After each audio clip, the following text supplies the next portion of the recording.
IPL 2026 సీజన్లో అసలు cricket మజా కనిపించింది. ఏకనా స్టేడియంలో హై వోల్టేజ్ డ్రామా నడిచింది. చివరకు సూపర్ ఓవర్ విజేతను డిసైడ్ చేసింది. ఈ సీజన్లో ఫస్ట్ సూపర్ ఓవర్ నమోదైంది. రింకు సింగ్ మాయాజాలంతో లక్నోపై కేకేఆర్ థ్రిల్లింగ్ విక్టరీ కొట్టింది.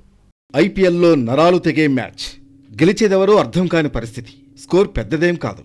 కానీ ఏకనా స్టేడియంలో జరిగిన Lucknow super Giants, Kolkata night riders మధ్య జరిగిన పొట్టి ఫైట్ ఫ్యాన్స్ కు అసలు సిసలు క్రికెట్ మజాను రుచి చూపించింది. నిర్ణీత 20 ఓవర్లలో రెండు టీంలు సమాన పరుగులు చేయడంతో మ్యాచ్ సూపర్ ఓవర్కు వెళ్లింది. ఈ సీజన్లోనే తొలి సూపర్ ఓవర్లో Kolkata night riders thrilling victory అందుకుంది. సూపర్ ఓవర్ కూడా బాల్ కు ఉత్కంఠతో ఊపేసింది. ఈ మ్యాచ్లో ఫస్ట్ బ్యాటింగ్ చేసిన కోల్కతా నైట్ రైడర్స్ 20 ఓవర్లలో 7 వికెట్లు కోల్పోయి 155 పరుగులు చేసింది. ఓ దశలో 15 ఓవర్లు ముగిసేసరికి 7 వికెట్లు కోల్పోయి 93 పరుగులతో నిలిచిన ఆ జట్టును రింకు సింగ్ ఆదుకున్నాడు. చివరిలో మెరుపు ఇన్నింగ్స్తో జట్టుకు మెరుగైన స్కోర్ అందించాడు.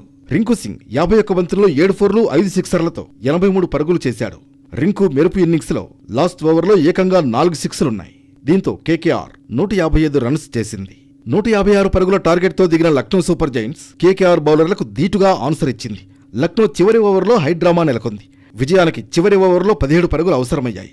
ఈ సమయంలో కార్తీక్ త్యాగి వేసిన తొలి బంతిని మహమ్మద్ షమీ కనెక్ట్ చేయలేకపోయాడు. ఆ తర్వాత బంతిని బీమర్ వేశాడు. దీంతో అంపైర్ నోబాల్ ఇచ్చాడు. ఆ తర్వాత బాల్ కూడా నోబాల్ పడింది. ఆ తర్వాత బంతికి హిమ్మత్ సింగ్ 4 కొట్టడంతో 4 బంతుల్లో 8 రన్స్గా సీన్ మారిపోయింది. కానీ 3వ బంతిని భారీ షాట్కు ప్రయత్నించి హిమ్మత్ క్యాచ్అవుట్ అయ్యాడు. 4వ బంతికి సింగిల్ వచ్చింది. 5వ బంతి డాట్ బాల్ అయింది. చివరి బంతికి 7 రన్స్ అవసరమయ్యాయి. కానీ షమీ 6 కొట్టడంతో మ్యాచ్ సూపర్ ఓవర్కు దారితీసింది. ఈ సీజన్లో ఇదే తొలి సూపర్ ఓవర్.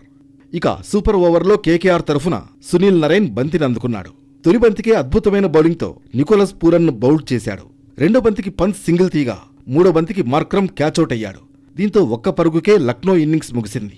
2 పరుగుల లక్ష్యంతో బరిలోకి దిగిన కేకేఆర్ రింకు సింగ్ తొలి బంతికే 4 కొట్టడంతో విజయం సాధించింది. ఈజీగా గెలిచే మ్యాచ్లో త్యాగి వేసిన 2 నోబాల్స్ కేకేఆర్ కొంపముంచితే లాస్ట్ బాల్కు 6 కొట్టి టై చేసిన షమీ పోరాటం వృధా అయింది. సూపర్ ఓవర్లో లక్నో ఓడిపోయింది. మొత్తంగా సూపర్ సండే రోజు క్రికెట్ ఫ్యాన్స్కు సూపర్ వినోదం దక్కింది.